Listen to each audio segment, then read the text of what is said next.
بسم اللہ الرحمن الرحیم۔ میری لائبریری وائس کی پیاری سی فیملی کو میرا سلام۔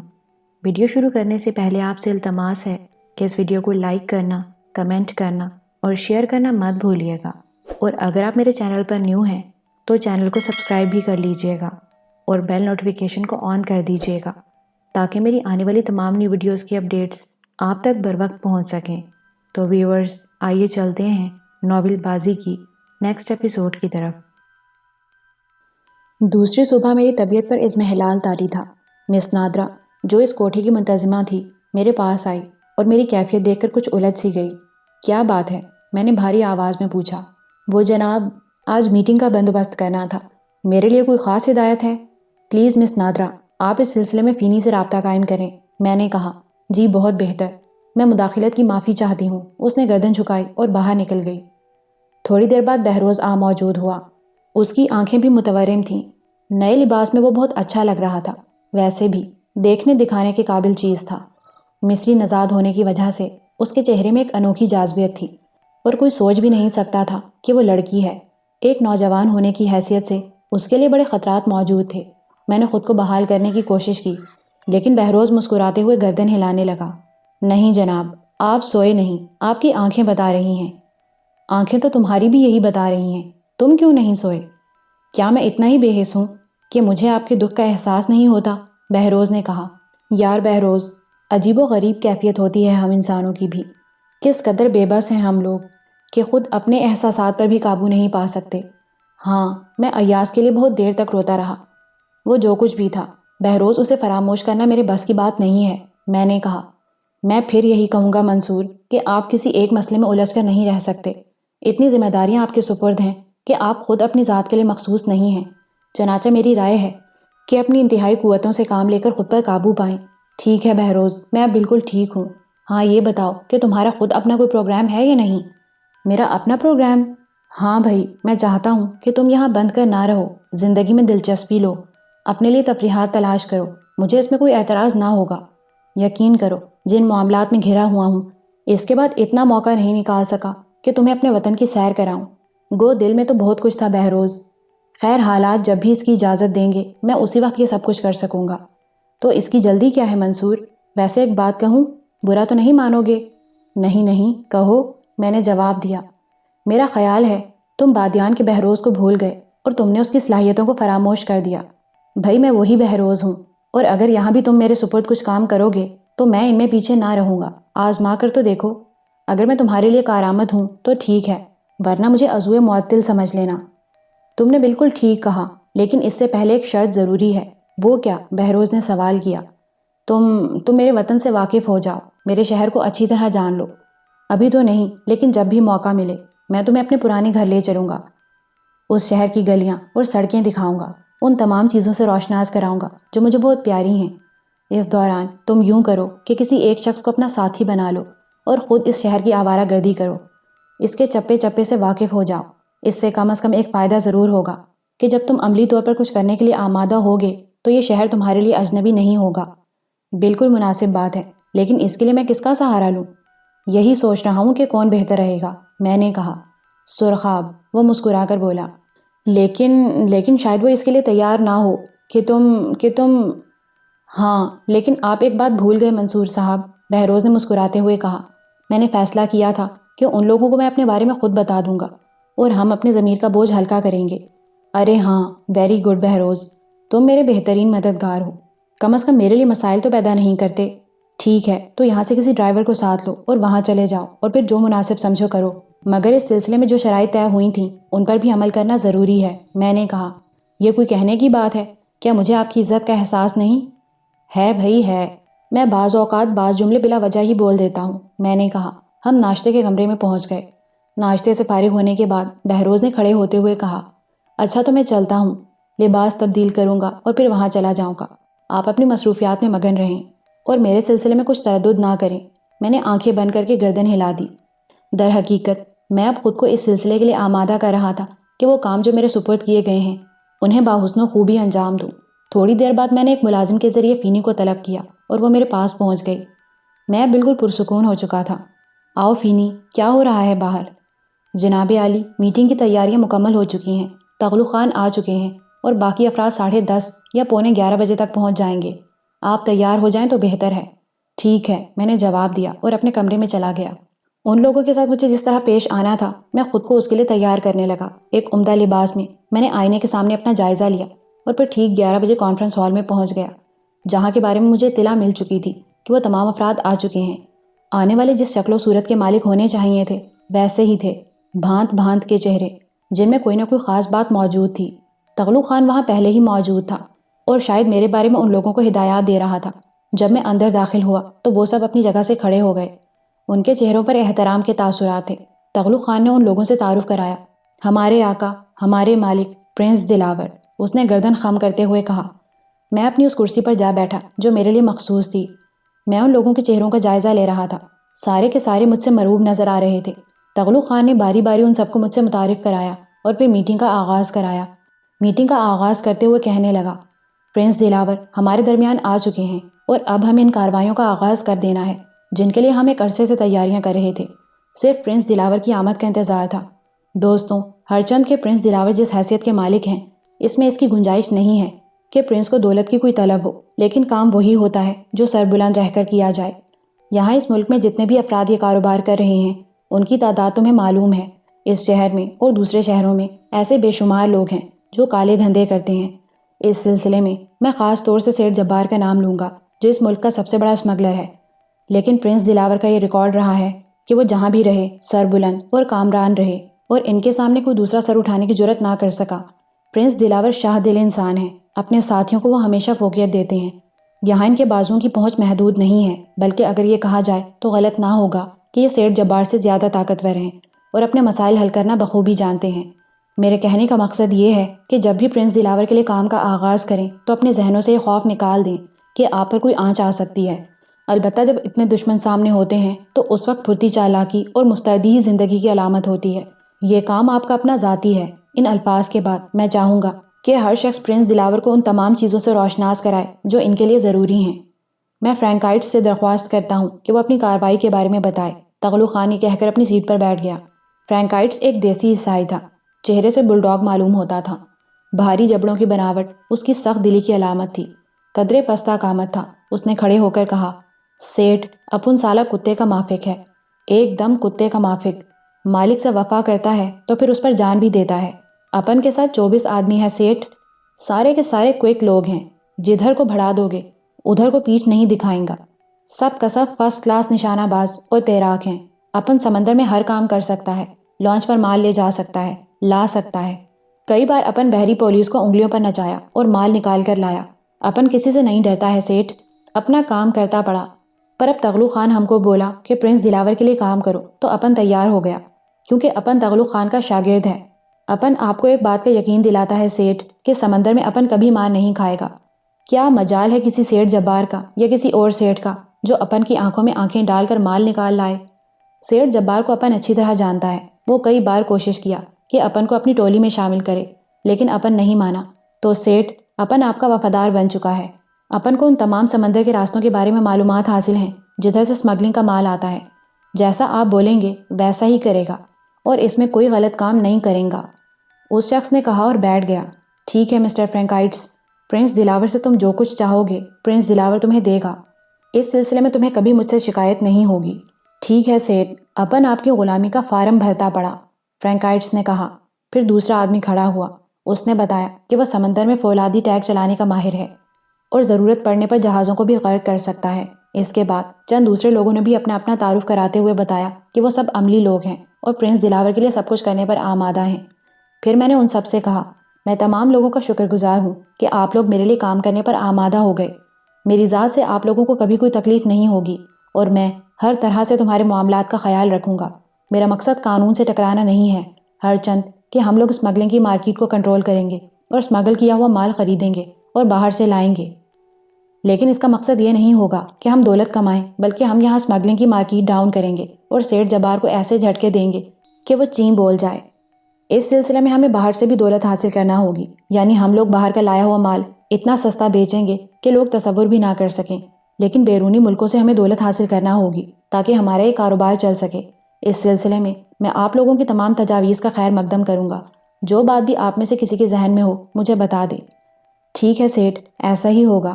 ہم بہت سی ایسی چیزیں یہاں سے باہر اسمگل کریں گے جن کی بیرون ملک میں بہت زیادہ قیمت ملے گی، اور باہر سے وہ چیزیں لائیں گے جو ہمارے ملک میں بہت مہنگی ہوں گی، اور ہم انہیں بے حد سستا بیچیں گے۔ اس طرح ہمارے مالک کو تھوڑا سا نقصان تو ہوگا، لیکن وہ اسمگلر موت کی نیند سو جائیں گے جو یہاں اپنی اجارہ داری قائم کیے ہوئے ہیں۔ تقریباً 3 گھنٹے تک یہ میٹنگ جاری رہی۔ ان لوگوں نے میرے رویے کو بھی بہت پسند کیا تھا اور اس پر اطمینان کا اظہار کرتے ہوئے کہا تھا کہ پرنس دلاور در حقیقت ایک اچھا انسان ہے، اور اس اچھے انسان کے لیے وہ سب کچھ کرنے پر تیار ہیں۔ پھر تغلق خان نے ہم سے اجازت چاہی اور یہ میٹنگ برخاست ہو گئی۔ تغلق خان انہیں باہر تک چھوڑنے گیا تھا۔ جب سب لوگ چلے گئے تو وہ واپس میرے پاس پہنچ گیا اور مسکراتے ہوئے بولا، منصور صاحب، آپ کی پراثر شخصیت ان تمام لوگوں پر اثر انداز ہوئی ہے۔ سب آپ کی بڑی تعریفیں کر رہے تھے۔ بہرطور آپ جب بھی حکم دیں گے کام کا آغاز ہو جائے گا۔ سب سے پہلے یہاں کی بلیک مارکیٹ کے بارے میں معلومات حاصل کی جائیں۔ پھر تمہیں یہ معلوم کرنا ہے کہ سیٹھ جبار کا مال یہاں کس کس انداز میں آتا ہے اور کہاں کہاں فروخت ہوتا ہے۔ اس مارکیٹ میں اپنا جال بھی پھیلا دو اور سیٹھ جبار کو جگہ جگہ شکست دو۔ میں نے کہا، ایسا ہی ہوگا، لیکن اس کے لیے بہتر ہوگا کہ آپ اپنے دوسرے شعبے سے کام لیں، یا پھر اعظم اور طاہر اس سلسلے میں بہتر رہیں گے۔ مجھے ان لوگوں کو کنٹرول کرنے دیں۔ میں کچھ اور سوچ رہا تھا اور اس کے لیے ایک پلان بنا کر آیا تھا۔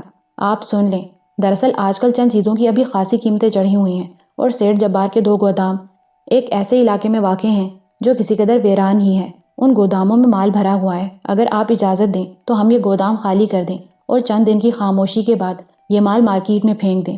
اس طرح سیٹھ جبار سے چھیڑ چھاڑ کا آغاز ہو جائے گا۔ سمندر میں ہم اس کی لانچیں پکڑیں گے اور ہر وہ ذریعہ استعمال کریں گے جو اس کی تباہی کا باعث بن سکے۔ انتہائی مناسب ہے، لیکن ان گوداموں کو خالی کرنے کا کیا طریقہ اختیار کرو گے؟ کوئی بھی راستہ متعین کر لیا جائے گا۔ تغلق خان ایسے کاموں کا ماہر ہے۔ ٹھیک ہے تغلق خان، لیکن ہاتھ پاؤں بچا کر۔ آپ بالکل مطمئن رہیں، تغلق خان نے مسکراتے ہوئے کہا، اور پھر مجھ سے اجازت طلب کر کے وہ بھی چلا گیا۔ ان لوگوں کے جانے کے بعد میں واپس اپنے کمرے میں آ گیا۔ بہروز سرخاب کے پاس چلا گیا تھا، اس لیے میں کافی دیر تک تنہا بیٹھا حالات کے بارے میں غور کرتا رہا۔ پھر فینی میرے پاس پہنچ گئی۔ دوپہر کا کھانا نہیں کھائیں گے پرنس؟ اوہ فینی، تھوڑا بہت تو کھاؤں گا، ویسے طبیعت پر کچھ بوجھ ہے، اس لیے میرے لیے کسی ہلکی غذا کا بندوبست کرنا۔ بہت بہتر۔ کیا بہروز صاحب دوپہر کے کھانے پر موجود نہیں ہوں گے؟ اس نے پوچھا۔ میرا خیال ہے اس کا انتظار کرنا بیکار ہے۔ بہت بہتر۔ فینی باہر جانے لگی تو میں نے اسے آواز دی، فینی یہاں آؤ۔ وہ چونک کر رکی اور پھر آہستہ قدموں سے چلتی ہوئی میرے نزدیک آ گئی۔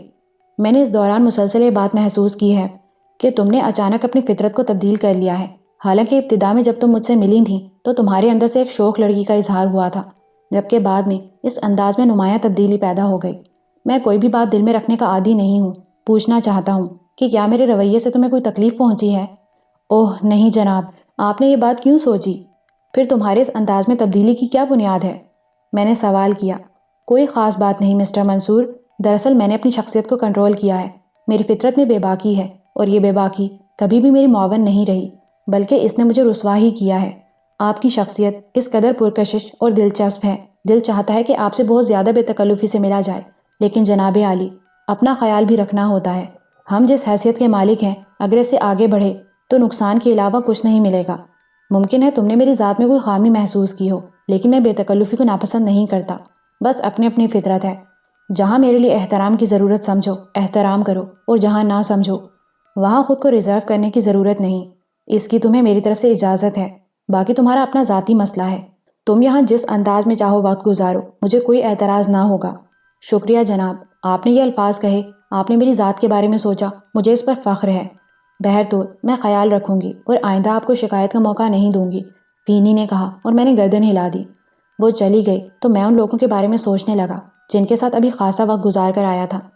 خاصے ہولناک لوگ تھے یہ، میں انہیں کبھی پسند نہ کرتا اور وہ سب کچھ بھی نہ کرتا جو کر رہا تھا، لیکن مجھے اسی کے لیے مجبور کر دیا گیا تھا۔ دوپہر کے کھانے کے بعد آرام کرنے لیٹ گیا۔ فی الوقت اور کوئی مسئلہ نہیں تھا۔ 4 بجے تک لیٹا رہا۔ ذہن میں مختلف خیالات آتے رہے۔ ایاز کے بارے میں بھی سوچا اور یہ فیصلہ کرنے سے قاصر رہا کہ چمن سے ایاز کا انتقام کس طرح لیا جائے۔ دوپہر کا کھانا بہت ہلکا کھایا تھا، اس لیے طبیعت پر گرانی طاری نہیں ہوئی تھی۔ 4 بجے میں اپنی جگہ سے اٹھ گیا اور اپنے طور پر کچھ کرنے کا فیصلہ کر لیا۔ نہا دھو کر تیار ہوا، ایک ایسا لباس نکالا جو پرانی قسم کا تھا، چہرے پر ہلکا سا میک اپ کیا جس سے معمولی سے تبدیلیاں پیدا ہو گئیں، اور پھر میں وہاں سے نکل آیا۔ میں نے راشدہ سے ملنے کا فیصلہ کر لیا تھا، چنانچہ اب میں اسی کی تلاش میں نکلنا چاہتا تھا۔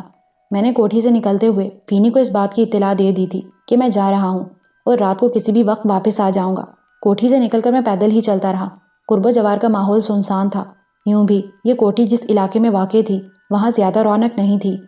ٹیکسی حاصل کرنے کے لیے مجھے تقریباً 2 میل پیدل چلنا پڑا۔ پھر میں ایک ٹیکسی میں بیٹھ کر چل پڑا۔ میں نے ٹیکسی ڈرائیور کو اس علاقے کا پتہ بتا دیا تھا جہاں سے میں راشدہ کے گھر جا سکتا تھا۔ ٹیکسی میں بیٹھا ہوا میں خاموشی سے اپنے شہر کی سڑکوں کو دیکھتا رہا۔ مجھے اس شہر کے ذرے ذرے سے محبت تھی، لیکن وقت نے مجھے مجرم بنا دیا تھا۔ میں آج ایک مجرم ان سڑکوں سے گزر رہا تھا۔ پھر انہی خیالات میں گم منزل مقصود پر پہنچ گیا۔ ڈرائیور نے جب ٹیکسی سڑک کے کنارے روکی تو میں بری طرح چونک پڑا۔ پھر میں نے ماحول کو دیکھا اور ٹیکسی ڈرائیور کو کرائے کی رقم ادا کر کے نیچے اتر آیا۔ کچھ دور پیدل چلتا رہا اور پھر بوسیدہ مکانوں کے درمیان سے گزرتا ہوا راشدہ کے مکان کے سامنے پہنچ گیا۔ اس مکان کی حالت ویسی کی ویسی تھی۔ 5:30 بج چکے تھے اور اب امکان اس بات کا تھا کہ اگر راشدہ کہیں ملازمت بھی کر رہی ہے تو گھر واپس آ چکی ہوگی۔ دروازے پر دستک دی اور دھڑکتے دل کے ساتھ انتظار کرنے لگا۔ چند ہی لمحے بعد راشدہ کے چھوٹے بھائی نے دروازہ کھول دیا۔ وہ مجھے پہچان نہ سکا، اس لیے سوالیہ نگاہوں سے مجھے دیکھنے لگا۔ ہیلو، کیا راشدہ گھر پر ہیں؟ میں نے پوچھا۔ جی ہاں، آپ کون صاحب ہیں؟ راشدہ سے کہو منصور آیا ہے، میں نے جواب دیا۔ وہ لڑکا اندر چلا گیا۔ چند ہی لمحے بعد راشدہ کھلے سر اور ننگے پاؤں دروازے پر نظر آئی اور مجھے دیکھ کر ٹھٹک گئی۔ اس کے چہرے پر عجیب سے جذباتی تاثرات رقصاں تھے۔ چند ساتیں وہ اپنے دانت بھینچے مجھے دیکھتی رہی۔ یوں محسوس ہو رہا تھا جیسے اس کے وجود میں ہلچل مچ گئی ہو، لیکن پھر اس نے خود پر قابو پا لیا۔ اس کی آنکھوں میں نمی آئی اور وہ آنکھیں جھکا کر پیچھے ہٹ گئی۔ آئیے آئیے، اس نے لرزتی ہوئی آواز میں کہا اور میں اندر داخل ہو گیا۔ راشدہ نے دروازہ بند کر دیا۔ معمولی سے لباس میں تھی، چہرے پر خاصی نقاہت نظر آ رہی تھی، بال بکھرے ہوئے تھے، آنکھوں میں وہ شوق مسکراہٹیں نہ جانے کہاں جا سوئی تھیں۔ میں صحن میں پہنچ گیا اور پھر میں نے زور سے آواز لگائی، امی، امی کہاں ہیں آپ؟ راشدہ میرے پیچھے خاموش کھڑی ہوئی تھی۔ میں اس کی طرف پلٹا۔ راشدہ کا بھائی بھی ایک سمت کھڑا تھا۔ دفعتاً مجھے ایک عجیب سا احساس ہوا اور میں تڑپ کر راشدہ کی طرف مڑا۔ راشدہ، امی کہاں ہیں؟ تم جواب کیوں نہیں دیتی؟ اور جواب میں راشدہ کی آنکھوں سے آنسو ٹپک پڑے۔ اوہ اوہ راشدہ، کیا خدا نخواستہ امی کو… تم بتاؤ مجھے امی کہاں ہیں؟ میں نے راشدہ کے بھائی سے پوچھا۔ امی کا انتقال ہو چکا ہے، راشدہ کے بھائی نے آہستہ سے جواب دیا۔ مجھے دلی صدمہ ہوا تھا۔ راشدہ کی امی میری امی کی مانند تھیں، پر محبت اور پرخلوص، مجھے بے حد چاہتی تھیں اور مجھے بھی ان کی پرشفقت آغوش میں بے حد سکون ملتا تھا۔ میں آہستہ آہستہ راشدہ کی طرف بڑھا۔ پھر میں نے اس کے شانے پر ہاتھ رکھا اور اسے آگے کی جانب دھکیلتا ہوا بولا، مجھے بے حد افسوس ہوا۔ راشدہ، یہ کب ہوا اور کیسے؟ 3 ماہ ہو چکے ہیں، ہارٹ اٹیک ہوا تھا، انتقال ہو گیا، راشدہ نے جواب دیا۔ راشدہ، سرخاب اور گل وغیرہ سے تم نے ملنا جلنا کیوں چھوڑ دیا؟ بس میں ان لوگوں کی برابری نہیں کر سکتی تھی، کوئی جوڑ نہیں تھا ہمارا۔ مسز جہانگیر میری مالک رہ چکی ہیں۔ میں نے ان کے ہاں سے نوکری صرف اسی وجہ سے چھوڑ دی کہ وہ نوکری نہیں رہی تھی بلکہ احسان بن گئی تھی، اور سرخاب تو اتنی پیاری لڑکی ہے کہ بیان نہیں کر سکتی۔ اس نے ضد کی تھی کہ میں امی کے ساتھ اس کے پاس جاؤں۔ امی نے یہ بات قبول نہیں کی، کہنے لگیں کہ ہمیشہ ایسے لوگوں سے دوستی رکھنی چاہیے جو اپنے برابر کے ہوں۔ یہ تمہاری سوچ تھی راشدہ، ورنہ میں نے تو کچھ اور ہی سوچا تھا، میں نے جواب دیا۔ میں دالان پر پڑی ہوئی ایک چارپائی پر بیٹھ گیا۔ راشدہ بھی بیٹھ گئی۔ اس کا بھائی وہیں کھڑا رہا۔ میں نے اشارے سے اسے اپنے نزدیک بلایا اور راشدہ کی طرف دیکھ کر کہا، یہ تمہارا بھائی ہے نا راشدہ؟ ہاں، میں نے اس کے بارے میں آپ کو غالباً بتایا تو تھا۔ میں نہیں جانتا تھا کہ تمہارا کوئی بھائی بھی ہے، میں نے جواب دیا۔ تعجب ہے، ویسے ان دنوں میں یہ اسکول میں پڑھتا تھا اور میں نے اسے بورڈنگ ہی میں چھوڑ رکھا تھا کیونکہ اس علاقے کا ماحول اچھا نہیں ہے۔ ان دنوں سے تمہاری کیا مراد ہے؟ میں ان دنوں کی بات کر رہی ہوں جب میں جہانگیر لمیٹڈ میں کام کرتی تھی۔ اور اب یہ نہیں پڑھتا؟ میں نے سوال کیا اور راشدہ خاموش ہو گئی۔ اس نے گہری سانس لی اور پھر تلخ انداز میں بولی، نہیں، اب یہ نہیں پڑھتا کیونکہ ہمارے حالات اس کی اجازت نہیں دیتے۔ راشدہ، تمہارے ساتھ میری دوستی تو دشمنی ثابت ہوئی۔ دراصل میں خود اپنے حالات میں اتنا گھرا ہوا تھا کہ تمہاری جانب توجہ نہیں دے سکا۔ ان دنوں تو سرخاب سے بھی ملنا نہیں ہو رہا تھا، میں اس سے الگ ہو گیا تھا، چنانچہ تمہاری خبر بھی نہ مل سکی۔ بہرطور میں اپنی اس کوتاہی پر شرمندہ ہوں۔ نہیں منصور صاحب، اس دور کا ہر انسان اپنے بے پناہ مسائل میں گھرا ہوا ہے، کون کسی کے لیے اتنا بھی کرتا ہے؟ یہ تو آپ کی محبت اور عنایت ہے کہ ہم آپ کو یاد آ گئے۔ امی نے بارہا آپ کو یاد کیا۔ میں نے امی کو آپ کے بارے میں سب کچھ بتا دیا تھا اور وہ بھی بڑی متحیر تھیں، لیکن بجھ سی گئی تھیں۔ کہتی تھیں کہ ممکن ہے منصور خدا ترس انسان ہوں، لیکن حالات اور ماحول اس بات کی اجازت نہیں دیتے کہ کوئی بھی دولت مند شخص کسی غریب آدمی کو سر چڑھائے۔ غریب آدمی عموماً مصیبت بن جاتے ہیں۔ راشدہ، تمہیں اس بات کا تو علم تھا کہ سرخاب میری منہ بولی بہن تھی، اور ان لوگوں نے بھی مجھے غریب سمجھ کر ہی یہ حیثیت دی تھی۔ میں نے وہ ملازمت تفریحاً نہیں کی تھی، وہ میری ضرورت تھی راشدہ۔ میں رہتا سرخاب کے ہاں تھا کیونکہ اس دنیا میں میرا کوئی نہیں تھا۔ بہرطور یہ کہانی تو جگہ جگہ بکھری پڑی ہیں۔ تم بتاؤ آج کل کیا کر رہی ہو؟ پہلے یہ بتائیے کہ چائے پئیں گے آپ؟ اگر تم پلاؤ گی تو کیسے انکار کر سکتے ہیں؟ میں نے جواب دیا۔ تو مجھے اجازت دیجیے میں چائے بنا لاؤں۔ ٹھیک ہے، جب تک تم چائے بناؤ ہم ان حضرت سے گفتگو کریں گے۔ کیا نام ہے بھائی تمہارا؟ ادھر آؤ ہمارے پاس بیٹھو، میں نے بچے سے کہا۔ نوید، اس نے جواب دیا۔ بڑا خوبصورت نام ہے۔ بیٹے کون سی کلاس میں پڑھتے تھے تم اس وقت؟ جی 5ویں کلاس میں، بچے نے جواب دیا۔ اسی وقت سے پڑھنا چھوڑا ہوا ہے؟ جی ہاں۔ اور اب کیا کرتے ہیں؟ پاپڑ بیچتا ہوں، تلے ہوئے پاپڑ۔ یہاں پچھلی گلی کے کونے پر ایک سینما ہے، وہاں 3:30 بجے کھڑا ہوتا ہوں، پھر شام کو 6:30 بجے۔ رات والے شو میں باجی نہیں جانے دیتی۔ اوہ، کتنے پیسے مل جاتے ہیں بیٹے پاپڑ بیچنے سے؟ جی 200-300 روپے روزانہ بچ جاتے ہیں۔ اور باجی کیا کرتی ہیں تمہاری؟ جی وہ نوکری کرتی ہیں، لیکن کہاں مجھے معلوم نہیں۔ ہر روز 9 بجے جاتی ہیں اور شام کو 4:30 بجے واپس آ جاتی ہیں۔ اوہ، اس دوران تم گھر ہی میں رہتے ہوگے؟ جی ہاں، خالہ جان پاپڑ بناتی ہیں، میں ان سے پاپڑ خرید لیتا ہوں اور پھر یہ بیچ آتا ہوں۔ یہ خالہ جان کون ہیں؟ برابر والے گھر میں رہتی ہیں، ان کے 2 بچے بھی پاپڑ بیچتے ہیں اور ان بچوں کے ابو بھی، نوید نے جواب دیا۔ میں کسی قدر متحیر رہ گیا۔ راشدہ کے سامنے اب صرف اس کا بھائی تھا۔ وہ بیمار ماں مر چکی تھی جس کی دواؤں کے لیے وہ محنت کرتی تھی۔ اس وقت تو یہ بچہ بھی بورڈنگ میں پڑھتا تھا۔ پھر اب راشدہ کے حالات اس قدر خراب کیوں ہو گئے؟ میں سوچنے لگا۔ تھوڑی دیر بعد وہ چائے بنا لائی۔ میں نے چائے کی پیالی اس کے ہاتھ سے لے کر چسکیاں لینی شروع کر دیں تو راشدہ بولی، یہ آپ کے قابل تو نہیں ہوگی منصور صاحب، لیکن نہ جانے تم کیوں ایسی باتیں کر رہی ہو راشدہ۔ میرا گھر بھی تمہارے گھر سے مختلف نہیں تھا، چھوٹا سا غریب سا گھرانہ جہاں یہی سب کچھ ہوتا تھا۔ مجھے تو یوں سمجھو یہ حالات نے اٹھا کر کہیں اور پھینک دیا ہے، ورنہ یہ گھرانے جس قدر خوشحال ہوتے ہیں، امیروں کے محل ان خوشیوں سے عاری ہوتے ہیں۔ شاید آپ کیا کر رہے ہیں آج کل؟ بس راشدہ یہ نہ پوچھو، تقدیر کی ڈور میں الجھا ہوا ہوں اور فضاؤں میں چکراتا پھر رہا ہوں۔ میں کٹ چکا ہوں راشدہ، کسی بھی لمحے گر جاؤں گا۔ راشدہ کی آنکھوں میں اضطراب کے آثار نمایاں ہو گئے۔ کیا بات ہے، بہت پریشان ہیں؟ نہیں، پریشان نہیں ہوں، بلکہ بہت خوش و خرم ہوں۔ تم دیکھو گی تو حیران رہ جاؤ گی، لیکن دل کے معاملات کچھ اور ہوتے ہیں۔ دل کی لگن ہی مجھے تمہارے پاس لائی ہے، میں تمہیں بھول نہیں سکا تھا، اس کے لیے میں شکر گزار ہوں۔ ویسے میں نے سرخاب سے یہ بات کہی تھی کہ میں غلط فہمی میں گرفتار ہو کر ان راستوں پر نکل گئی تھی، پھر میں وہیں سے واپس ہو گئی، اور اس کے بعد میں نے کبھی ان راستوں کے بارے میں نہیں سوچا۔ میں تمہارا مطلب نہیں سمجھا، یہی کہ اگر آپ اب مجھ سے کوئی سہارا چاہتے ہیں تو افسوس، میں وہ سہارا آپ کو نہیں دے سکوں گی۔ اگر میں یہ سب کچھ چاہتا تو اس وقت اتنی شرمندگی نہ اٹھانا پڑتی۔ میں تم سے اس کا اظہار کر دیتا کہ میں تمہارے ساتھ زندگی کے کٹھن راستوں پر چلنے کے لیے تیار ہوں، لیکن میں جانتا تھا کہ مجھے تنہائی ان راستوں پر سفر کرنا ہوگا۔ البتہ اب میرا دل چاہتا ہے کہ میں تمہیں تنہا نہ رہنے دوں۔ کیا مطلب؟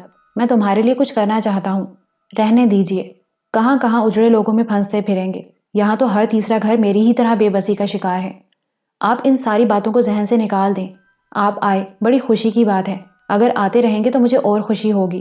اچھا، میں ان تمام باتوں میں نہیں پڑنا چاہتا، تم تیار ہو جاؤ اور میرے ساتھ چلو۔ کہاں؟ وہ حیرت سے بولی۔ بس جہاں بھی لے چلوں۔ تمہیں کوئی اعتراض ہے؟ لیکن یہ مناسب نہ ہوگا، میں نے بامشکل تمام اپنے آپ کو سیٹ کیا ہے۔ اب میں بھٹکنا نہیں چاہتی۔ میں تمہیں بھٹکانے نہیں آیا، بلکہ تم سے انتہائی مخلصانہ انداز میں کہہ رہا ہوں کہ جو کچھ تم سوچ رہی ہو وہ غلط ہے۔ میں تمہیں اپنی زندگی کا ساتھی نہیں بناؤں گا اور نہ ہی ایسا کر سکتا ہوں، لیکن میں تمہاری زندگی میں ایک ساتھی دیکھنے کا خواہش مند ہوں، اور تمہیں میری یہ بات ماننا ہوگی۔ نہ جانے کیوں دل یہ کہتا ہے راشدہ کہ تم میری اس خواہش کو قبول کر لو گی۔ دل تو ہمیشہ دھوکہ دیتا ہے منصور صاحب، آپ کو غلط فہمی ہے۔ میں آپ کی یہ بات نہیں مان سکتی۔ میں خود بھی اپنی زندگی کے لیے ایک مضبوط سہارا چاہتی ہوں، لیکن اس کے لیے مجھے وقت درکار ہے۔ جب یہ وقت آئے گا تو شاید میں آپ کے پاس پہنچ جاؤں اور آپ سے کہوں کہ مجھے سہارا دیجیے اور میری زندگی کو کسی ایسے شخص سے منسلک کر دیجیے جو میرا بوجھ اٹھا سکے۔ راشدہ نے انتہائی مضبوط لہجے میں کہا۔ میں تھوڑی دیر سکوت کے عالم میں راشدہ کے الفاظ کا وزن محسوس کرتا رہا، پھر میرے اندر عجیب سی کیفیت ابھر آئی۔ میں نے کسی قدر خشک اور سپاٹ لہجے میں کہا، اس دوران میں جن حالات کا شکار رہا ہوں ان کے بارے میں تمہیں تفصیل بتانا بیکار ہے، تاہم میں ہر لمحے موت اور زندگی کی کشمکش کا شکار رہا۔ وطن سے ہزاروں میل دور ایک ایسی جگہ پر پھنسا ہوا تھا جہاں سے زندہ واپسی ممکن نہیں تھی۔ پھر جب حالات نے مجھے مہلت دی اور اپنوں کے بارے میں سوچا، ان میں تمہارا نام بھی شامل تھا، میں تمہیں تلاش کرتا ہوا یہاں تک آ گیا، لیکن اب محسوس ہوا کہ یہ میری غلط فہمی تھی۔ اب اجازت دو۔ میں اپنی جگہ سے اٹھ گیا۔ راشدہ سکتے کے عالم میں بیٹھی کی بیٹھی رہ گئی۔ میں نے نوید کا بازو پکڑا اور اس کے ساتھ صحن سے گزر کر دروازے تک پہنچ گیا۔ اچھا نوید، خدا حافظ بیٹے، ہماری دعا ہے کہ خدا تمہیں تمہارا صحیح مقام دے۔ خدا حافظ۔ سنیے تو صحیح منصور صاحب، سنیے۔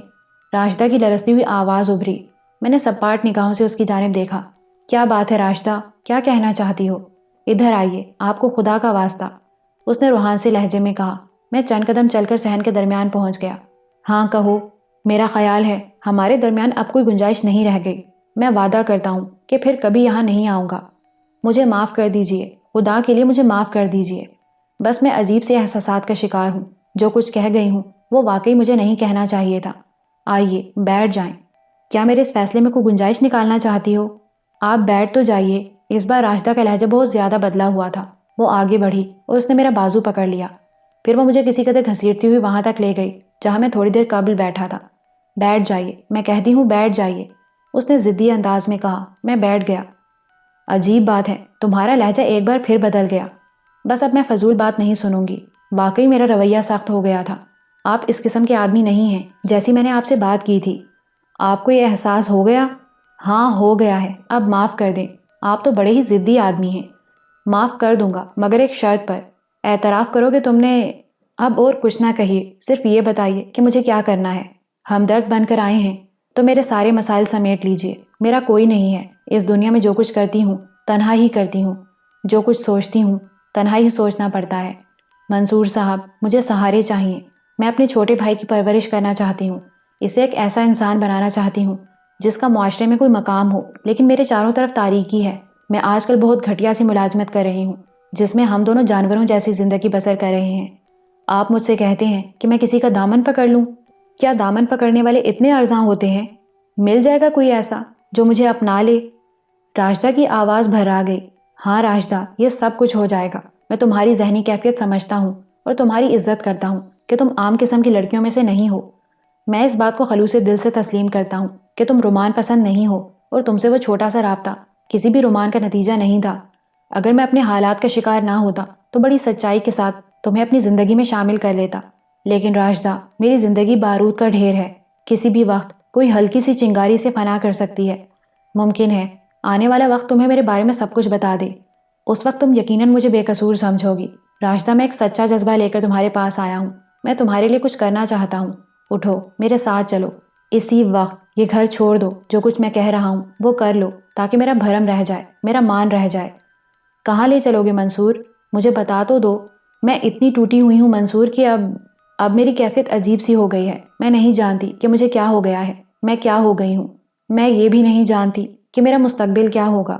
اپنے مستقبل کو میرے اوپر چھوڑ دو راشدہ۔ آؤ میرے ساتھ چلو، پلیز آؤ، میں نے کہا اور اس نے آنکھیں بند کر کے گردن ہلا دی۔ اگر تمہاری یہی خواہش ہے تو میں اب اس سے انکار نہیں کروں گی۔ جو بدتمیزی تم سے کر چکی ہوں اب اسے دوبارہ نہیں دہراؤں گی۔ لیکن منصور، خدا کے واسطے میری ایک التجا پر غور کر لو۔ اگر تم مجھے سرخاب کی کوٹھی پر لے جا رہے ہو تو نہ لے جاؤ منصور۔ میرے لیے جو کچھ کرنا ہے اس گھر میں رہ کر کرو، مجھے یہیں رہنے دو۔ جو کوئی بھی میرے لیے یہاں آئے گا وہ میرے لیے باعث عزت ہوگا۔ وہ مجھے جہاں لے جائے گا میں چلی جاؤں گی، لیکن اسے یہ دکھا دو کہ میں کس ماحول کی پروردہ ہوں، تاکہ اس کی آنکھوں میں مجھے دیکھ کر کسی اور احساس کی چمک نہ جاگ اٹھے۔ وہ مجھے غلط نہ سمجھ لے منصور، میں اس برے وقت کو نہ نبھا سکوں گی جب میں اس کے معیار پر پوری نہ اتروں گی۔ راشدہ کی التجا ایسی تھی کہ میرے دل ہل کر رہ گیا۔ در حقیقت اس کی سوچ سچائی پر مبنی تھی۔ میں نے خلوص دل سے اس کی سچائی کو تسلیم کر لیا۔ میں گہری سوچ میں ڈوب گیا تھا۔ پھر میں نے گردن اٹھائی تو دیکھا کہ راشدہ التجا بھری نگاہوں سے مجھے دیکھ رہی تھی۔ میرے ہونٹوں پر مسکراہٹ پھیل گئی۔ ٹھیک ہے راشدہ، میں تمہاری اس بات سے اتفاق کرتا ہوں، تمہاری سوچ ٹھیک ہے، میں نے کہا۔ شکریہ منصور، شکریہ میرے بھائی، راشدہ نے درد بھرے لہجے میں کہا۔ یہ اس کی بے بسی کی انتہا تھی۔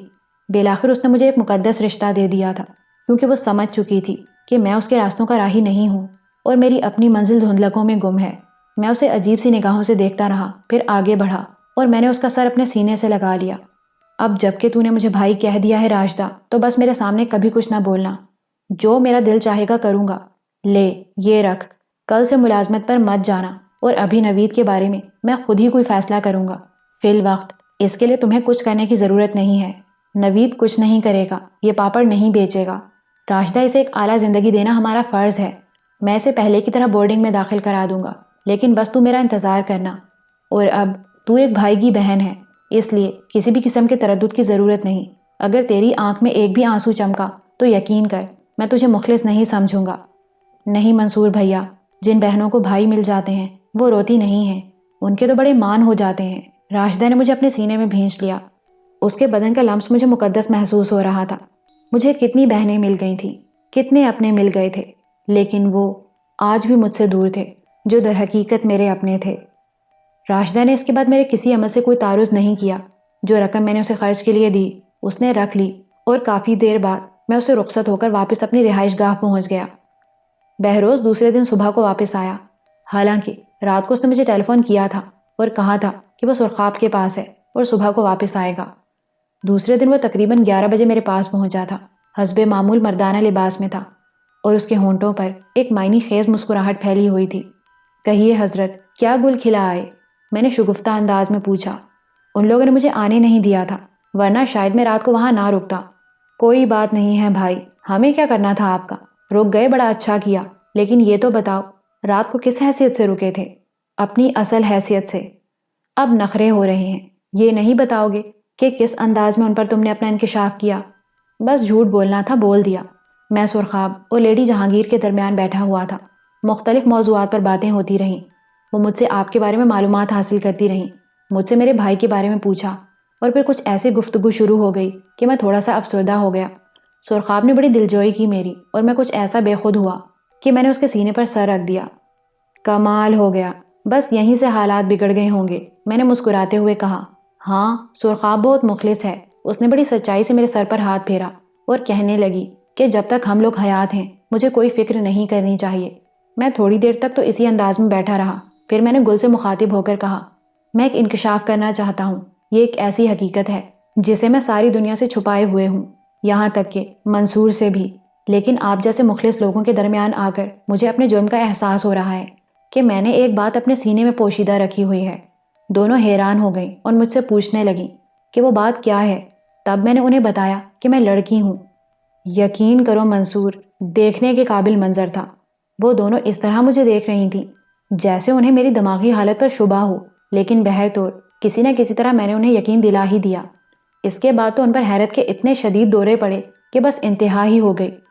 انہوں نے پروفیسر شیرازی کو بھی اس بات سے آگاہ کر دیا، اور پروفیسر نے بھی اس میں کافی دلچسپی لی، اور پھر وہ بھی ان دونوں کی اس بات سے متفق ہو گئے کہ منصور کو میرے بارے میں نہ بتایا جائے، اور کسی ایسے دلچسپ اور خوشگوار موقع پر اس بات کا اظہار کیا جائے کہ لطف آ جائے۔ گویا آپ ڈبل کراس کرتی پھر رہی ہیں محترمہ۔ دیکھیں جناب، اب ان ساری باتوں کا مقصد یہ نہیں کہ آپ محترمہ محترمہ کہنا شروع کر دیں۔ تو ٹھیک ہے بھائی، میں کب انکار کر رہا ہوں؟ آپ جو کچھ بھی رہنا چاہتے ہیں مسٹر بہروز، رہیں، ہمارا کیا ہے؟ ویسے آج مجھے آپ کی کیفیت کچھ خوشگوار نظر آ رہی ہے، بہروز نے کہا۔ کل آپ کا کیا پروگرام رہا؟ بہروز نے پوچھا۔ راشدہ سے ملا تھا۔ کیا گفتگو ہوئی؟ کوئی خاص نہیں، بس میں نے فیصلہ کر لیا ہے کہ اس کے لیے عظمت سے بات کروں گا۔ عظمت کی نئی رہائش گاہ کے بارے میں معلوم کرنے میں مجھے کوئی دقت نہ ہوئی۔ میں اس وقت بھی تنہا چل پڑا تھا۔ ریڈی میڈ میک اپ اب میرے چہرے پر فٹ تھا۔ حسن آباد میں چھوٹے چھوٹے بنگلے پھیلے ہوئے تھے۔ ٹیکسی ہی میں سے میں نے بنگلہ نمبر 11 دیکھ لیا تھا۔ باہر فرحت اللہ نام کی تختی لگی ہوئی تھی۔ اس تختی کو دیکھ کر مجھے مسرت ہوئی۔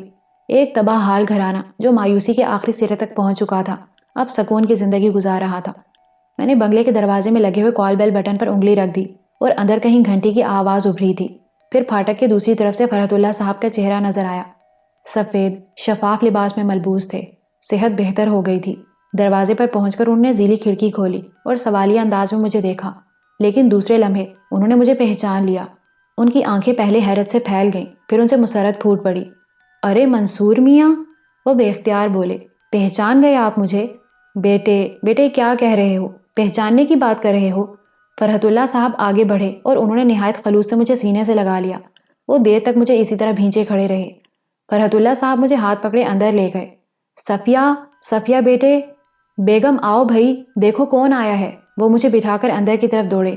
کون ہے ابو؟ ایک آواز آئی۔ جاؤ اندر دیکھو، دیکھو کون ہے۔ فرحت اللہ کی آواز باہر سے سنائی دی اور صفیہ نے اندر جھانکا اور پھر وہ اندر داخل ہو گئی۔ منصور بھائی جان!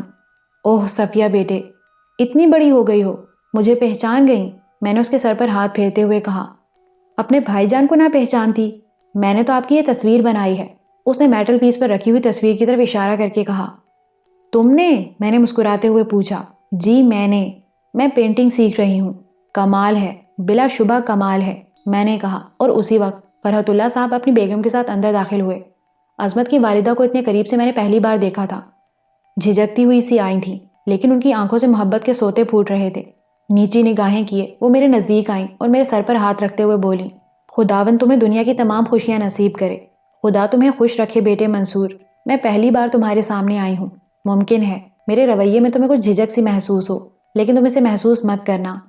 اوہ نہیں امی جان، کیسی باتیں کر رہی ہیں آپ؟ عظمت کیسے ہیں؟ کیا انہوں نے آپ کو میرے بارے میں کچھ بتایا تھا؟ میں نے سوال کیا۔ ہاں، اگر تم اسے دیکھو گے تو خوش نہ پاؤ گے۔ وہ تمہارے لیے دن رات تردد کا شکار رہتا ہے، میرا خیال ہے آنے والا ہی ہوگا۔ 5 بجے گھر پہنچ جاتا ہے اور 5 بجنے میں چند منٹ باقی رہ گئے ہیں، فرحت اللہ صاحب نے بتایا۔ ابھی ہمارے درمیان زیادہ گفتگو نہیں ہوئی تھی کہ باہر سے کار کا ہارن سنائی دیا اور فرحت اللہ صاحب مسکراتے ہوئے کھڑے ہو گئے۔ لو بھائی، عظمت آ گیا، انہوں نے کہا، اور پھر مجھوب سی نگاہوں سے مجھے دیکھتے ہوئے بولے، گاڑی خرید لی ہے عظمت نے، اور یہ مکان بھی ہمارا اپنا ہی ہے۔ خداوند قدوس مبارک کرے آپ کو۔ بڑی مسرت ہوئی یہ سب کچھ دیکھ کر۔ میں نے کہا۔ فرحت اللہ صاحب باہر جانے لگے تو میں خود بھی ان کے ساتھ اٹھ کر باہر نکل گیا۔ فرحت اللہ صاحب گیٹ کھولنے لگے تو میں نے انہیں پیچھے ہٹا کر خود گیٹ کھول دیا اور خود تھوڑا سا سائیڈ میں کھڑا ہو گیا۔ عظمت گاڑی اندر لے گیا۔ چھوٹی سی خوبصورت کار تھی اور اس میں عظمت ایک شاندار تراش کے سوٹ میں ملبوس بیٹھا ہوا تھا۔ گیٹ سے داخل ہوتے ہوئے اس نے میری جانب نگاہ نہیں ڈالی تھی اور گزرا چلا گیا تھا، لیکن فاصلہ زیادہ نہیں تھا۔ جب وہ گاڑی سے اترا تو اس نے دروازہ لاک کرتے ہوئے گیٹ کی جانب دیکھا اور پھر اس طرح اچھلا جیسے بجلی کا جھٹکا لگا ہو۔ اس کے دونوں ہاتھ پھیلے، چابی ہاتھ سے گر گئی، منہ کھلے کا کھلا رہ گیا، آنکھیں پھٹی کی پھٹی رہ گئیں۔ وہ پاگلوں کی طرح مجھے دیکھ رہا تھا۔ پھر اس نے دونوں ہاتھوں سے آنکھیں ملیں اور میرے ہونٹوں پر مسکراہٹ پھیل گئی۔ ناممکن، خدا کی قسم ناممکن۔ ابو یہ میں کیا دیکھ رہا ہوں ابو؟ وہ وحشت زدہ انداز میں چیخا اور پھر اس طرح چھلانگ لگائی کہ گرتے گرتے بچا۔ وہ پاگلوں کی طرح میری طرف دوڑا اور میرے نزدیک پہنچ گیا۔ اس پر شدید ہیجانی کیفیت آ رہی تھی، چہرہ انگارے کی طرح سرخ ہو رہا تھا۔ ابو کیا واقعی یہ منصور ہیں؟ ابو میں منصور بھائی، منصور۔ اور پھر وہ اس طرح مجھ سے چمٹا کہ میری ہڈیاں کڑکڑانے لگیں۔ کیا یہ حقیقت ہے؟ کیا یہ حقیقت ہے میرے خدا میں کیسے یقین کر لوں؟ میں ٹھیک ہوں اور واپس آ گیا ہوں۔ مگر وہ تو چمن تو۔ حواس قابو میں کرو، خود کو سنبھالو، آؤ اندر چلیں، آؤ عظمت مجھ سے چمٹا ہوا اندر چل پڑا۔ برآمدے میں صفیہ اور بیگم فرحت اللہ کھڑی مسکرا رہی تھیں۔ صفیہ نے چائے لا کر رکھ دی اور سب نے مل کر چائے پی۔ پھر فرحت اللہ صاحب نے کہا، بھائی اب ان دونوں کو باتیں کرنے دو، ہمارا حصہ اس سے زیادہ نہیں ہونا چاہیے۔ اور اس کے بعد وہ وہاں سے اٹھ گئے۔ ان کے جانے کے بعد میں نے مسکراتے ہوئے عظمت کو دیکھا۔ ہاں بھائی عظمت اللہ، اب شروع ہو جاؤ، مقامی خبریں سناؤ۔ کیا سناؤ منصور بھائی؟ یہ چمن کیسا آدمی ہے؟ میں نے اس سے آپ کے بارے میں معلوم کیا تھا، اس نے مجھے عجیب عجیب باتیں بتائی تھیں۔ تمہاری اس سے ملاقات کب ہوئی؟ کافی دن پہلے میں خود اس سے ملا تھا۔ کس حیثیت سے؟ وہ تو تمہیں نہیں جانتا تھا۔ ہاں تمہارے دوست کی حیثیت سے ملا تھا اس سے، مجھے تو اس کے بارے میں معلوم تھا۔ کوئی شک تو نہیں کیا اس نے تم پر؟ پوری بات سنیں۔ آپ کے جانے کے بعد کچھ عرصہ تو میں نے کوئی تردد نہیں کیا، لیکن اس کے بعد مجھے پریشانی شروع ہو گئی۔ لیڈی صاحبہ سے بھی میں نے آپ کے بارے میں پوچھا تو وہ خود الجھی ہوئی تھیں۔ وہ اپنے طور پر آپ کے بارے میں معلومات حاصل کر رہی تھیں۔ انہوں نے مجھے بتایا کہ چمن نے آپ کو باہر بھیجا ہے۔ اوہ پھر؟ انہوں نے کہا کہ حالات پریشان کن ہیں، کوئی اہم بات ضرور ہوئی ہے۔ ان سے مشورہ کر کے میں نے چمن کی تلاش شروع کر دی اور چمن مجھے مل گیا۔ میرے سوال پر وہ حیران رہ گیا تھا۔ پھر اس نے کہا کہ میرا منصور سے کیا تعلق ہے، اور میں نے اسے بتایا کہ میری آپ سے جیل میں ملاقات ہوئی تھی۔ میں نے اسے ایک فرضی کہانی سنا دی تھی۔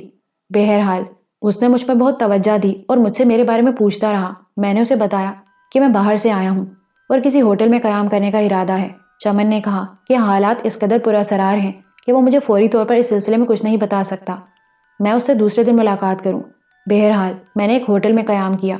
چمن کے آدمی اس دوران میرا تعاقب کرتے رہے تھے۔ مجھے ایک گتھی سلجھانی تھی۔ اس لیے میں بہت محتاط رہا اور میں نے اسے کوئی شک نہ ہونے دیا۔ دوسرے دن جب میں اس سے ملا تو اس نے بڑے تپاک سے میرا خیر مقدم کیا اور بولا، تم منصور سے کیوں ملنا چاہتے ہو؟ قطعی ذاتی معاملہ ہے مسٹر چمن۔ ٹھیک ہے میرے دوست، شاید تم اس بات پر یقین کر سکو کہ منصور میرا بھی جگری دوست تھا۔ مجھے یہی معلومات حاصل ہوئی ہیں۔ کہاں سے؟ میں نے کہا نا کہ یہ میرے ذرائع تھے۔ خیر چونکہ تم کافی عرصے سے منصور سے نہیں ملے، اس لیے میں تمہیں ایک بات بتا دوں۔ منصور کچھ خطرناک لوگوں کی دشمنی کا شکار ہو گیا تھا۔ اس کے یہ پراسرار دشمن اس کے دوست بنے ہوئے تھے۔ انہوں نے اسے ملک سے باہر بھیجا اور پھر سمندر میں اسے موت کے گھاٹ اتار دیا۔ منصور اب اس دنیا میں نہیں ہے۔ منصور بھیا، اس کے انکشاف پر میری جو حالت ہوئی ناقابل بیان ہے۔ وہ خود بھی اداکاری کر رہا تھا، اس کی آنکھوں سے آنسو بہہ رہے تھے۔ اس نے کہا، لیکن میرا نام چمن ہے، میں بہت برا انسان ہوں۔ اپنے دوست کا انتقام میری زندگی کا نصب العین ہے، اور مسٹر جمیل، میں نے عہد کیا ہے کہ اپنے دوست کا انتقام لوں گا۔ کاش میں اس کے حلقہ احباب سے واقف ہو سکتا۔ کاش مجھے ان لوگوں کے بارے میں معلوم ہو سکتا جنہیں منصور دوست سمجھتا تھا۔ شاید تم یقین نہ کرو کہ میں دن رات اسی دگ و دو میں لگا ہوا ہوں۔ میں نہیں جانتا کہ تم منصور کے لیے دل میں کیا جذبات رکھتے ہو دوست، لیکن اگر تمہیں اس سے ذرا بھی ہمدردی اور محبت ہے تو میری مدد کرو۔ ان لوگوں کے بارے میں معلومات حاصل کرو جنہیں وہ اپنا دوست سمجھتا تھا۔ میں انہی میں اس کا دشمن تلاش کروں گا۔ اور چمن کی اس بات سے مجھے اندازہ ہو گیا کہ وہ پروفیسر شیرازی اور دوسرے لوگوں کے بارے میں معلومات حاصل کرنا چاہتا ہے۔ بہرطور منصور بھیا، میری ذہنی کیفیت بے انتہا خراب ہو گئی تھی۔ جن حالات سے میں گزر چکا تھا ان کے تحت ایک بار پھر جرائم کی دنیا میں آ جانا میرے لیے مشکل نہیں تھا، لیکن منصور بھیا، آپ کی جلائی ہوئی مشعل میرے دل میں روشن تھی۔ میں پھر جرائم کی دنیا کی طرف واپس نہ جا سکا اور چمن کو چکمہ دیتا رہا۔ اس ہوٹل سے میں نے اپنا سامان وغیرہ ہٹا لیا اور پھر چمن کی نگاہوں سے روپوش ہو گیا۔ اس دوران چمن کے آدمی مسلسل میرے تعاقب میں مصروف رہے تھے۔ بہرطور جب مجھے پورا اطمینان ہو گیا کہ میں چمن کو ڈاج دینے میں کامیاب رہا ہوں تو میں نے لیڈی جہانگیر کو اس بارے میں مکمل تفصیلات بتائیں، اور سب کی جو حالت ہوئی وہ ناقابل بیان ہے۔ لیڈی جہانگیر، پروفیسر شیرازی اور دوسرے تمام لوگ اس بات پر آمادہ ہو گئے کہ چمن کے تمام ذرائع کو ٹٹول کر آپ کو تلاش کریں۔ میں ان سے زیادہ نہیں ملا تھا کیونکہ مجھے خدشہ تھا کہ کہیں کوئی غلط بات نہ ہو جائے۔ چمن ہماری نگاہوں میں مشکوک تھا اور ہم اس سے بھی بچنے لگے تھے۔ سب لوگ اس بات پر حیران تھے کہ منصور کو کیا ہو گیا، وہ کہاں گم ہو گیا۔ میں بے حد پریشان تھا، لیڈی جہانگیر سے بھی رابطہ نہیں رہا تھا۔ پھر ایک دن مجھے لیڈی جہانگیر کا پیغام ملا۔ انہوں نے پوچھا کہ میں کیا کر رہا ہوں، اور میں نے انہیں بتایا کہ اس وقت میری حالت اتنی خراب ہے کہ میں کچھ کرنے کے قابل نہیں ہوں۔ تب انہوں نے مجھے دلاسا دیتے ہوئے کہا کہ منصور اتنا نرم چارہ نہیں ہے کہ اس طرح موت کی آغوش میں جا سوئے۔ اسے تلاش کرنے کے لیے مؤثر کارروائی کر لی گئی ہے۔ میں خود کو عملی زندگی میں مصروف کر لوں، اور لیڈی صاحبہ نے مجھے دلاور سوپ فیکٹری میں بھیجا جہاں مجھے پروڈکشن مینیجر کی حیثیت دے دی گئی۔ اور منصور بھیا، انہوں نے مجھے بہت سی مراعات دیں۔ یہ بنگلہ، کار اور یہ تمام تعیشات انہی کے عطا کردہ ہیں، اور اس کی وجہ آپ ہیں۔ تم نے کبھی اس کے بعد میرے دوست ایاز کو دیکھا؟ نہیں، وہ تو آپ کے ساتھ گیا تھا۔ کیا آپ کے ساتھ واپس نہیں آیا؟ نہیں، اس کے بارے میں سنا ہے کہ اب وہ اس دنیا میں نہیں ہے، اس نے خودکشی کر لی ہے۔ حقیقت جاننے کے لیے تمہیں پوری کہانی سننی پڑے گی، میں نے کہا، اور پھر مختصر ترین الفاظ میں نے اس عظیم دھوکے باز کی کہانی سنائی جس کا نام چمن تھا۔ عظمت کی آنکھیں حیرت سے ابلی پڑ رہی تھیں۔ تب میں خاموش ہوا تو وہ سکوت کے عالم میں تھا۔ اس کے حلق سے کوشش کے باوجود آواز نہیں نکل رہی تھی، آنکھوں سے آنسو رواں تھے۔ بامشکل تمام کافی دیر کے بعد اس نے کہا، کیا ہے یہ دنیا منصور بھیا؟ کیا ہے یہ سب کچھ؟ بہت انوکھی، بہت عجیب عظمت۔ ہم اسے برا بھی نہیں کہہ سکتے کیونکہ یہاں پروفیسر شیرازی اور گل بھی ہیں۔ کیسے برا کہہ سکتے ہیں اس دنیا کو؟ لیکن تغلو خان نے یہ سب کچھ، عظمت نے کہنا چاہا۔ یہاں سے ایک اور کہانی اس کہانی سے منسلک ہو گئی ہے۔ وہ کیا بھیا؟ پرنس دلاور میں ہوں، دلاور سوپ فیکٹری میری ہے۔ اور پھر میں نے عظمت کو اس بارے میں بھی تفصیل بتا دی۔ عظمت ناچ کر رہ گیا تھا۔ تو یہ سب کچھ؟ ہاں، مجھے اس بات کا علم ہے کہ لیڈی صاحبہ نے اپنی کوٹھی فروخت کر دی ہے اور کہیں اور چلی گئی ہیں۔ نہیں، باقی تفصیل مجھے معلوم نہ تھی۔ پروفیسر صاحب بھی مجھے اپنی کوٹھی میں نہیں مل سکے تھے اور میں ان کے لیے حیران تھا۔ ہاں عظمت، ان لوگوں نے انسان کا بھرم اس طرح قائم رکھا ہے۔ اب اثر نو کام شروع ہوگا عظمت۔ وہ لوگ پرنس دلاور کو ہواؤں سے بھی محفوظ رکھنا چاہتے ہیں، لیکن عظمت، میں تم سے دور نہیں رہ سکتا تھا۔ آپ نے عظمت پر بہت احسان کیا ہے بھیا، اسے نئی زندگی دے دی ہے۔ مجھے خود میں شامل سمجھے منصور بھیا۔ آپ کے مشن کے لیے جان دینے سے بڑھ کر اور کوئی سعادت نہ ہوگی میرے لیے، عظمت نے کہا، اور میرے ہونٹوں پر مسکراہٹ پھیل گئی۔ میرا مشن ایک تو نہیں ہے عظمت، میں نے تو سارے جہاں کو منشور میں سمیٹ لیا ہے۔ جہاں کوئی مجھ جیسا نظر آتا ہے میں اسے نظر انداز نہیں کر سکتا۔ تمہارے سپرد میں ایک اور مشن کرنا چاہتا ہوں، پتہ نہیں تم اس میں کہاں تک میرا ساتھ دو گے۔ آپ کو مجھ پہ بھروسہ نہیں ہے عظمت؟ یقیناً ہے، لیکن بعض معاملات بڑے عجیب ہوتے ہیں، اس میں ذرا سی مروت زندگی بھر کا دکھ بن جاتی ہے۔ میں نہیں سمجھا، عظمت نے کہا۔ سمجھاتا ہوں، بالکل سمجھاتا ہوں۔ زندگی کے بارے میں کوئی منصوبہ بنایا؟ نہیں، صرف آپ کی ضرورت تھی اس سلسلے میں آ گیا ہوں۔ ٹھیک ہے، میری ذمہ داری ختم، عظمت شرارت بھری انداز میں بولا اور میں اس کی شرارت پر ہنس پڑا۔ پھر میں نے کہا، میں اپنی ذمہ داریاں پوری کرنے کے لیے تیار ہوں عظمت، لیکن کہیں مجھ سے کوئی غلطی نہ ہو جائے۔ میں چاہتا ہوں کہ آپ سے کوئی غلطی ہو بھیا، اور اس غلطی کو اپنا معیار بنا لوں۔ کچھ تو ایسا ہو میرے پاس بھی جس سے میں خود کو آپ کے قابل سمجھوں۔ جذباتی باتیں کر رہے ہو۔ اچھا خیر چھوڑو، زندگی کے ہنگامے میں نے اپنا لیے ہیں، قتل و غارت گیری، مار دھاڑ اور دوسری برائیاں میں نے اپنا لی ہیں، لیکن جب ان ہنگاموں سے اکتا جاؤں گا تو مجھے ایک گھر کا سکون بھی درکار ہوگا۔ وہ سکون مجھے کہاں ملے گا عظمت؟ جواب دو مجھے۔ یہ گھر آپ کا نہیں ہے بھیا، عظمت نے کہا۔ ہے، اسی لیے میں اسے سکون کا گہوارہ بنانا چاہتا ہوں۔ میں نہیں سمجھا بھیا، تم ان ہنگاموں میں خود کو شامل کرنے کے خواہش مند ہو؟ اگر ایسا ہوگا تو پھر گھر پرسکون کہاں رہے گا؟ پھر؟ عظمت نے پوچھا۔ یہاں کا سکون برقرار رہنے دو، اسے میری ذہنی آرام گاہ بنا رہنے دو عظمت، تاکہ میں محسوس کروں کہ یہ ابھی ایک گھر ہے جہاں عظمت ہے، صفیہ ہے، ابو ہیں، امی ہیں اور میری بھابھی ہے۔ اور جب میں تھک جاؤں تو اپنے اس گھر میں آ جاؤں۔ اس گھر کو ہنگاموں سے دور رکھو، یہی میری خواہش ہے۔ منصور بھیا کی خواہش کی تکمیل میرا ایمان ہے۔ وعدہ؟ اب تو کوئی ضد نہ کرو گے؟ پہلے کبھی نہ کرتا، بہرحال وعدہ۔ تو مجھے فوری طور پر ایک بھابھی درکار ہے۔ اوہ منصور بھیا، شرمانے کو دل چاہ رہا ہے۔ شرماؤ شرماؤ میرے لال، بڑی خواہش ہے کسی کو شرماتا ہوا دیکھنے کی، میں نے کہا، اور عظمت جھینپے ہوئے انداز میں ہنسنے لگا۔ پھر اس نے کہا، ہاں تو بھابھی کہاں ہے؟ میں نے اسے ساری بات سمجھا دی اور اس نے خاموشی سے میری تجویز کے سامنے سر جھکا دیا۔ رات کو کھانا کھایا اور اس کے بعد اجازت لے کر چل پڑا۔ عظمت مجھے چھوڑنے آیا تھا، لیکن اپنی رہائش گاہ سے کافی دور میں اس کی کار سے اتر گیا تھا۔ البتہ میں نے اسے اپنا فون نمبر دے دیا تھا۔ وقت گزرتا رہا۔ ابتدائی وقت گزرنے کے بعد ایک بار پھر میرے اندر خود اعتمادی پیدا ہونے لگی تھی۔ میں نے اس ماحول کو بھی اپنا لیا اور پوری طرح اس میں دلچسپی لینے لگا۔ میں نے ان تمام لوگوں سے رابطہ رکھنا شروع کر دیا تھا۔ اس کے ساتھ ہی میں سیٹھ جبار سے بھی غافل نہیں تھا اور اس کے بارے میں مکمل معلومات حاصل کر رہا تھا۔ بالآخر وہ وقت آ گیا جب سیٹھ جبار سے پہلی ٹکر لینے کا موقع ملا۔ ہانگ کانگ کی ایک بہت بڑی فرم کے مالک مسٹر میتھو فورے کی آمد کی اطلاع ملی۔ اس شخص کے بارے میں تفصیلی رپورٹ دیتے ہوئے طاہر نے کہا، سیٹھ جبار سے اس کے دیرینہ تعلقات ہیں اور اکثر یہ اس سے مال خریدتا ہے۔ اس بار بھی سیٹھ جبار سے خام کپاس کی خریداری کی بات ہوئی ہے۔ یہ خام کپاس سیٹھ جبار نے کئی سال میں جمع کی ہے اور یہ کروڑوں روپے کی مالیت ہے۔ اس کے گودام ساحل سے تقریباً 30 میل دور ایک جزیرے پر ہیں اور جہاں ہماری پہنچ ناممکن نہیں ہے۔ یہ شخص جس کا نام میتھو فورے ہے فطرتاً بے حد لالچی ہے۔ ایک پیسے کا فرق اس کی دوستی کا رخ بدل دیتا ہے۔ انتہائی درجے کا کاروباری ہے، کاروبار میں بے ایمانی نہیں کرتا، لیکن کوئی مروت بھی نہیں رکھتا۔ خوب، کوئی پلان ہے طاہر؟ میرا نہیں ہے جناب۔ پلاننگ ڈپارٹمنٹ نے ایک باقاعدہ تجویز پیش کی ہے۔ کیا؟ میں نے پوچھا۔ خام کپاس کے ایک چھوٹے سے ذخیرے کا بندوبست کر لیا جائے گا جو نمونے کے طور پر میتھو فورے کو دکھایا جا سکتا ہے۔ اسے سیٹھ جبار سے اچکنا ہے۔ چونکہ کالے دھندے کرتا ہے، دنیا کے کئی ممالک اس کے بارے میں جانتے ہیں، اس لیے خوفزدہ بھی رہتا ہے۔ اب یہ شخص براہ راست یہاں نہیں آئے گا، بلکہ یہاں سے کافی دور ایک ہل اسٹیشن پر اترے گا اور وہیں قیام کرے گا۔ وہیں اس کی ملاقات سیٹھ جبار سے ہوگی اور سیٹھ جبار اسے اپنے ساتھ یہاں لائے گا۔ خوب، میں نے دلچسپی سے کہا۔ بس اس کے بعد سودا ہوگا۔ کیا پلاننگ ڈپارٹمنٹ نے پوری تفصیل تمہیں بتائی ہے طاہر؟ میں نے پوچھا۔ نہیں جناب، ایک آئیڈیا کے خاکے مجھے بتائے گئے ہیں اور کہا گیا ہے کہ اگر آپ اس میں دلچسپی لیں تو اس سلسلے میں ایک میٹنگ طلب کر لیں۔ معاملہ چونکہ سیٹھ جبار کا ہے، اس لیے پلاننگ ڈپارٹمنٹ متحرک ہو گیا ہے۔ پلاننگ ڈپارٹمنٹ کا چیف کون ہے؟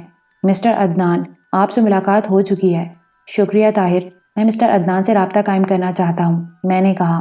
سر، تب آپ مس وینی کو اپنا پروگرام بتائیں، میٹنگ طلب کریں اور اس سلسلے میں پورا پروگرام بنا لیں۔ خان صاحب نے کہا تھا کہ ابتدائی معاملات میں ہم آپ کو راستہ دکھائیں کیونکہ آپ اس راہ کے مسافر نہیں ہیں۔ طاہر کے جانے کے بعد میرا دل عجیب سی کیفیت کا شکار ہو گیا۔ جبار سیٹھ کے خلاف یہ پہلا معرکہ تھا اور جس حیثیت سے تھا اس کا میں تصور بھی نہیں کر سکتا تھا۔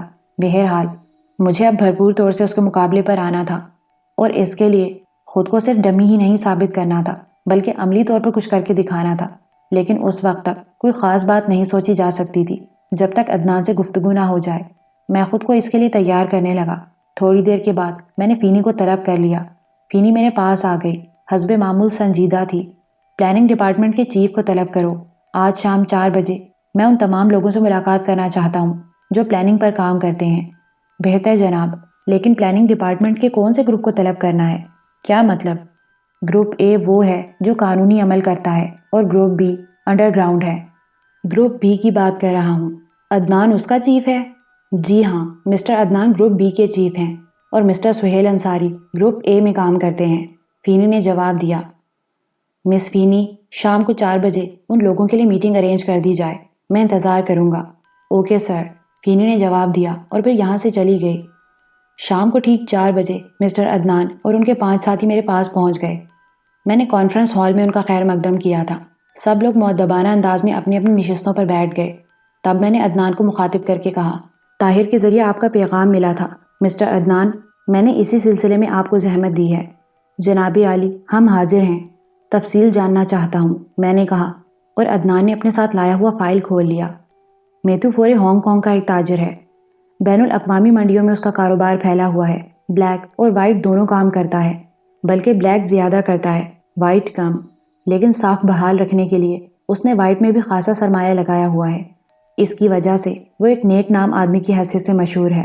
وہ سخت لالچی اور دغاباز قسم کا انسان ہے، لیکن کاروباری امور میں صاف ستھرا۔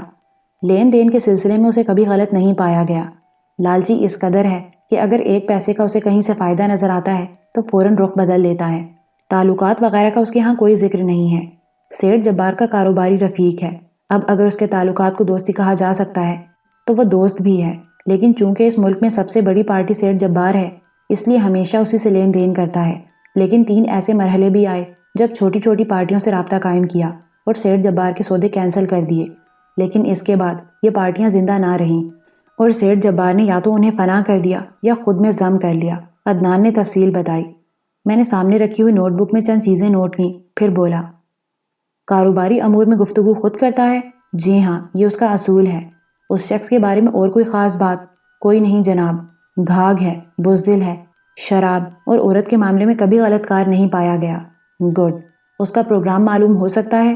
ہو چکا ہے، اس ماہ کی 28 تاریخ کو آ رہا ہے۔ ایک ہل اسٹیشن پر ہوٹل فراز میں کام کرے گا۔ کیا سیٹھ جبار اس کا استقبال نہیں کرتا؟ وہاں اس کے نمائندے ہوتے ہیں، اس بار نہیں معلوم۔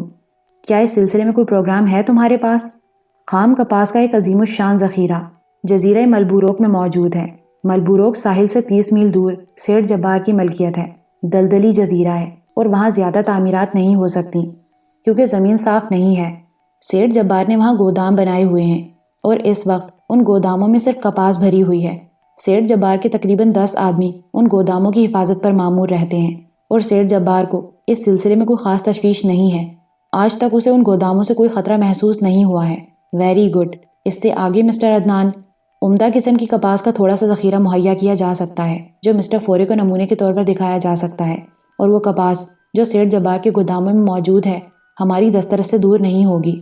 ہم ایک باقاعدہ پلاننگ کے تحت اسے حاصل کر لیں گے، لیکن میتھو فورے سے کاروباری گفتگو کرنے کے لیے ہمیں بڑی ذہانت سے کام لینا ہوگا۔ ہل اسٹیشن پر میتھو فورے سے سیٹھ جبار کی نہیں بلکہ ہمارے آدمی ملاقات کریں گے۔ یہ ملاقات پرنس دلاور کے نام سے ہی ہوگی، اور اس ملاقات میں اس کپاس کے بارے میں بہت شرائط پیش کی جا سکیں گی جو معمول سے کافی کم ہوں گی۔ اس کے بعد سیٹھ جبار کو موقع دیا جائے گا کہ وہ بھی میتھو فورے سے کاروباری گفتگو کر لے، لیکن پرنس دلاور ایک پارٹی کی حیثیت سے منظر عام پر آ جائے گا، اور جناب یہ ضروری ہے کہ سیٹھ جبار کے کانوں تک پرنس دلاور کا نام پہنچ جائے۔ سیٹھ جبار سوچ بھی نہیں سکے گا کہ یہ دوسری پارٹی کون سی ہے اور کپاس کا اتنا بڑا ذخیرہ اس کے پاس کہاں سے پہنچا۔ وہ ذہنی طور پر الجھ جائے گا اور ہم اس دوران اپنا کام کر لیں گے۔ اس سلسلے میں جناب اگر آپ کی اجازت ہو تو بہتر پلاننگ کی جا سکتی ہے۔ اس وقت یہ پہلا مسئلہ ہمارے سامنے آیا ہے جس پر ہم سیٹھ جبار کے خلاف کام کی ابتدا کر سکتے ہیں۔ میں نے یہ پلاننگ آپ کے سامنے پیش کر دی ہے، اب آپ کا جو حکم ہو۔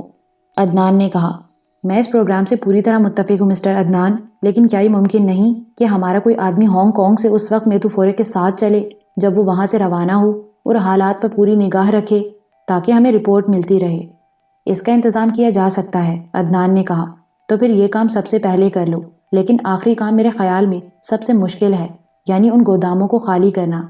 ہمارے پاس اس کے لیے آدمی موجود ہیں جناب، اور پھر سچویشن سامنے آئے تو مزید عمل بھی کیے جا سکتے ہیں۔ کاروبار کی دنیا میں پرنس دلاور کے نام کی ابتدا خراب نہ ہو، ورنہ اس کی ساکھ گر جائے گی۔ ایسا کبھی نہیں ہوگا جناب، اور اگر بالفرض ایسا ہو بھی گیا تو میتھو فورے لوگوں کو کچھ بتانے کے لیے زندہ نہیں رہے گا، یہ بات اس کے سینے میں دفن ہو جائے گی۔ میں نے ایک دم خود کو سنبھال لیا۔ طبیعت پر ایک دم دباؤ سا پیدا ہوا تھا، لیکن میں نے کسی پر یہ دباؤ ظاہر نہ ہونے دیا۔ میں جانتا تھا کہ میں ایک نیکوکار نہیں ہوں، بس زندگی میں یہی سب کچھ کرنا پڑتا ہے۔ بہرحال عدنان سے مزید گفتگو ہوئی اور عدنان نے ذمہ داری قبول کی کہ اس پر دن رات کام ہوگا، اور سب سے پہلے میتھو فورے کے لیے ایسے آدمی کا انتخاب کیا جائے گا جو اس پر نگاہ رکھے اور اس کے ساتھ سفر کرے۔ میں نے منصوبے کی منظوری دے دی اور اس کے بعد یہ میٹنگ برخاست ہو گئی۔ میں نے جو ضروری نوٹس لکھے تھے ان کی مزید تفصیل لکھنے لگا، اور پھر میں نے فینی کو بلا کر یہ نوٹ بک اس کے حوالے کر دی۔ یہ فائل مکمل کر دو۔ بہتر جناب، کیا آپ کچھ اور وقت مجھے دے سکتے ہیں؟ فینی بولی۔ ہاں کہو، کوئی خاص بات ہے؟ میں نے نرم لہجے میں کہا۔ جی ہاں، شاید آپ نے ان لوگوں کا نام سنا ہوگا۔ یہ پارٹی سماجی خدمات کے لیے بہت نمایاں مقام رکھتی ہے۔ الفراز کے نام سے اس کا ایک ہیڈ کوارٹر ہے، اور ملک کے بہت اہم لوگ اس کے کارکن ہیں۔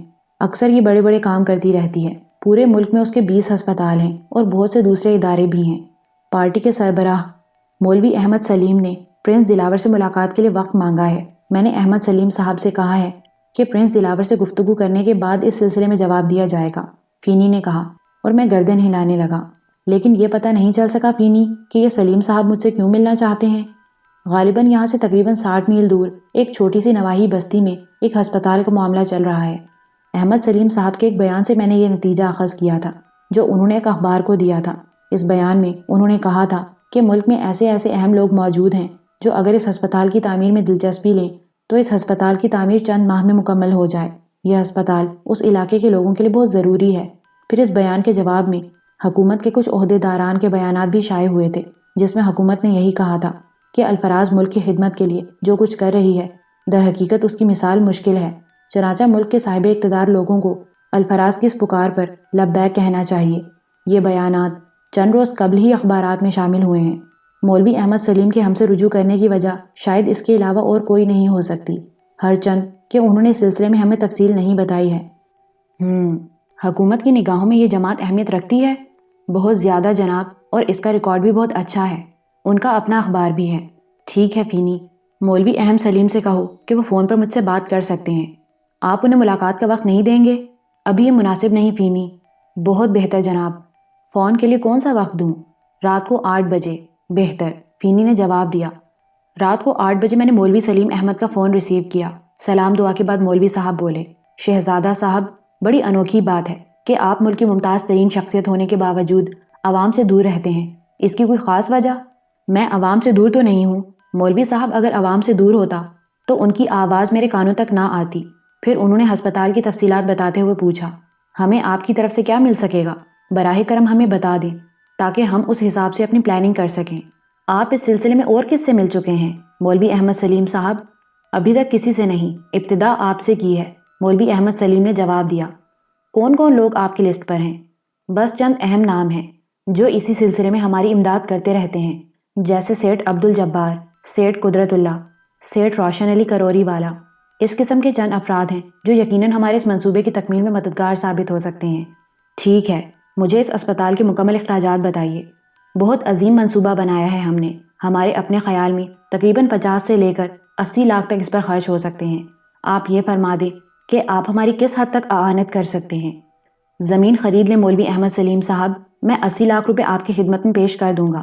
میں نے کہا، جی کیا فرمایا آپ نے؟ مولوی سلیم صاحب، میں چاہتا ہوں کہ اس اسپتال کی تعمیر میں آپ کسی اور کا ایک پیسہ بھی شامل نہ کریں۔ اگر ایسا ہوا تو ہمارا معاہدہ منسوخ ہو جائے گا۔ گویا 80 لاکھ روپے؟ جی ہاں، یہ میرا ذمہ رہا، بلکہ مزید اگر کچھ ضرورت اس اسپتال کو ہوئی تو وہ بھی میں فراہم کروں گا۔ مولوی صاحب کی آواز بند ہو گئی۔ بڑی دیر کے بعد وہ بولے، ہیلو، جناب پرنس دلاور بول رہے ہیں؟ جی ہاں احمد سلیم صاحب، اس قدر حیران نہ ہوں، اللہ کرے تمام منصوبوں میں آپ مجھے یاد رکھا کریں۔ آپ زمین کی خریداری کی بات کر لیں اور اپنے آدمیوں کو میرے دفتر بھیج دیں، ہر مرحلے پر آپ کو رقم ملتی رہے گی۔ خداوند قدوس آپ کو جزائے خیر دے، یہ اس بلند مقام کی نشاندہی ہے جو آپ کو حاصل ہے۔ جزاک اللہ، جزاک اللہ۔ اس سلسلے میں کاغذی کارروائی کے لیے میں تنظیم کے چند افراد کو آپ کے دفتر کل روانہ کروں گا۔ مناسب، میں نے کہا اور رسمی گفتگو کے بعد فون بند کر دیا۔ میری آنکھیں بھی بند ہو گئی تھیں، خود پر یقین کر لیا تھا۔ کیا میں ویسا ہی ہوں، وہ منصور جو کتابوں میں نیک باتیں پڑھا کرتا تھا اور اس کے دل میں ہوک اٹھتی تھی کہ کاش میں بھی ان نیک کاموں میں کوئی حصہ لے سکتا؟ اور آج میری زبان نے بڑے اعتماد سے اس کی ابتدا کی تھی۔ میرے دل کی جو کیفیت تھی بیان نہیں کر سکتا تھا۔ پھر میں نے خود کو سنبھالا اور فینی کو بلا کر اس سلسلے میں ہدایات دے دیں۔ فینی سب کچھ نوٹ کر کے لے گئی تھی۔